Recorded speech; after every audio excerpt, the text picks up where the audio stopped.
మొన్న ముఖ్యమంత్రి గారు గన్నవరం వచ్చినప్పుడు కూడా చోడవరం దగ్గర మనకు ఒకటి ప్రకాశం బ్యారేజ్ లాగా ఒక బ్యారేజ్ కడితే విజయవాడకు సమీపంలో ఉన్న చోడవరం గ్రామ ప్రజలకు శుభవార్త.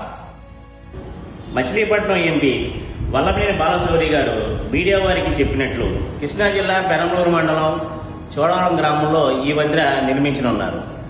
ఈ వంతెన నిర్మించడం వల్ల ఇటు కృష్ణా జిల్లా నుంచి అటు గుంటూరు జిల్లాకి కనెక్టివిటీ ఈజీ అవుతుంది.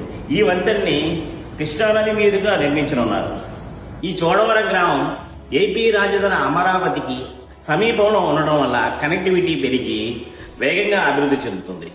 ఈ ప్రకటనతో ఈ ప్రాంత ప్రజలు ఆనందంగా ఉన్నారు. నేను మీ వరుడు Nagaraju, property title creators, Vijayawada. నా నుండి మరిన్ని ఇలాంటి ఇన్ఫర్మేటివ్ అప్డేట్స్ కోసం మన ఛానల్ని ఫాలో చేసి, లైక్ చేసి, షేర్ చేయండి.